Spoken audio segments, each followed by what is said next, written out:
గురువుగారు శ్రీ విశ్వావసునామ సంవత్సరంలో కుంభరాశి వారి ఫలితాలు ఎలా ఉన్నాయండి?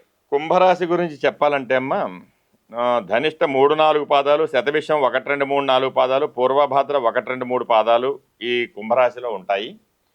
అనుకూలం 46% ఉంది వీళ్ళకి, ప్రతికూలం 54% ఉంది. వీళ్ళకి ఆదాయం 8, వ్యయం 14, పూజ్యం 7, అవమానం 5 ఉన్నాయి కుంభరాశి వారికి. అయినప్పటికీ కూడా కుంభరాశి వారికి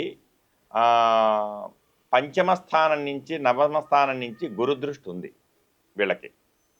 అందువల్ల బృహస్పతి దృష్టి ఎప్పుడైతే ఉందో వీళ్ళకి సకల దోషాలు పోతాయి. ఈ సంవత్సరం కుంభరాశి వారికి బాగుంటుంది. అయితే ఏలినాటి శని ఒకటి వీళ్ళకి నడుస్తోంది. అయినప్పటికీ ఇప్పుడు ఈ కుంభరాశి వాళ్ళకి గురుదృష్టి పడుతోంది కాబట్టి ఆ శని ఎఫెక్ట్ అంతగా ఉండదు.